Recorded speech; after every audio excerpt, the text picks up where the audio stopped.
everybody, and welcome to AFC 100. I'm DJ Clive, joined as always by the mighty Chinchilla. What kind of action can we expect out of these fighters tonight? Well, this is our most stacked card ever. 8 monumental fights, 2 titles up for grabs.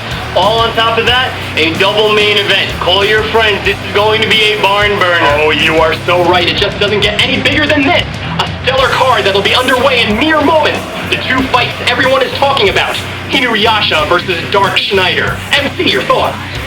Never before have 2 opponents been so evenly matched. These 2 will move around the octagon like mirror images of each other. It's going to come down to Schneider's brute force versus Inuyasha's resilience. This is anyone's ball game, Clive. And the other half of our double main event, the Hellsing Organization's own Alucard to take on D. Expect speed, technique, and a whole lot of supernatural trickery in this one. Alucard's got those weird eyeball powers and weapons up the yin-yang, but D has that creepy hand of his, and I think that will be the difference maker. Also this evening, in a battle for the lightweight title, Shippo to take on Jariten. In a battle of the Robot Boys, Mega Man will lock horns with Astro Boy. And break out your earplugs for this one as Naga takes on Kodachi Kuno. In a battle for old school domination, Kenshiro, the Fist of the North Star, takes on the Guyver. And put the kids to bed for this fight as Keiko Kamen takes on the ever-dangly Crying Freeman. Those will be some classic bouts, but first, our preliminary fight of the evening. And bad blood is an understatement, as Ukyo Kuonji takes on Crepe King Joe. He thinks he can just waltz into my neighborhood and take from me something I've worked my entire life for? It ain't gonna happen, sugar. What I do is create art, and I want to share my art with the whole world. If I were her, I'd be pissed at me too. It sucks to be outclassed in every way and to be made irrelevant. It's the way of the world, natural progression, survival of the fittest. Fight fans all know the name Ukyo Kuonji, but what they may not know is not only is she the master of martial arts okonomiyaki, but also an entrepreneur. She owns a booming business, the Okonomiyaki Uchan's restaurant in Tokyo's Nerima district. Ukyo does not run a school like many fighters, nor does she train in a dojo. The only thing she needs is the kitchen, mixing batter and spices, sweating over a hot hibachi, speed-serving massive lines of customers. Enter one Mr. Crepe King Joe. He is one of the most universally disliked characters in the AFC, but in the food business it is quite the contrary.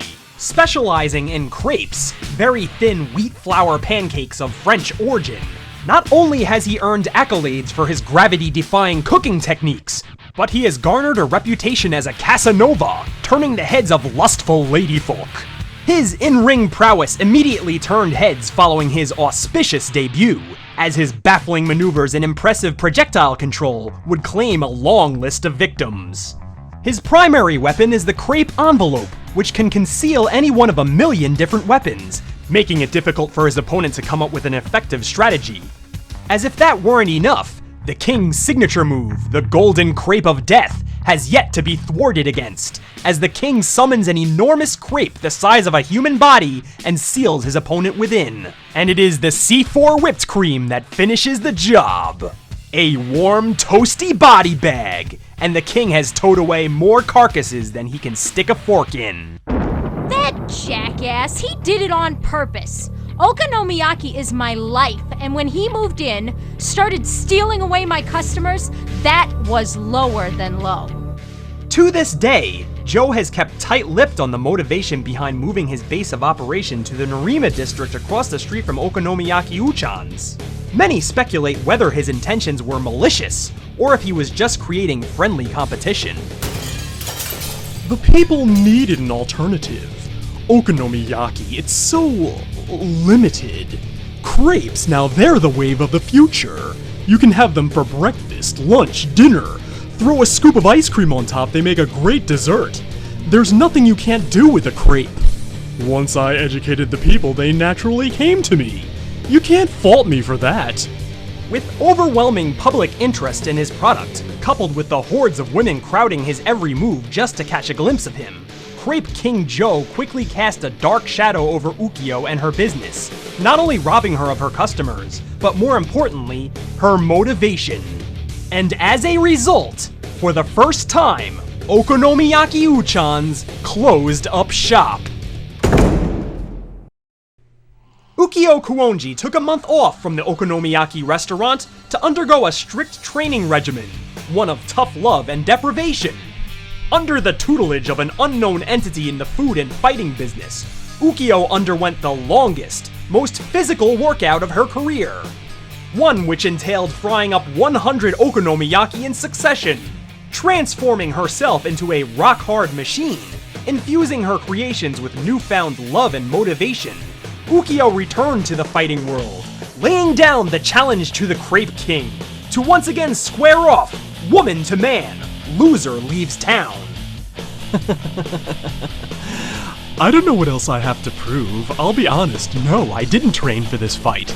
I don't need to. If she dare get in my way, I'll bust her open like an overcooked pastry. See you on August 29th, love. Crepe King? Sweetie? You and I have unfinished business. And this time, I've got a few new tricks up my sleeve. You say you're not scared of me? That just proves what a jackass you are. According to our tale of the tape, Joe has the advantage in height, weight, reach, and experience, but you can't measure tenacity, which Kuonji is overflowing with. This one will be a toss-up. With the fight announcement, here's Buff Bruiser. This has been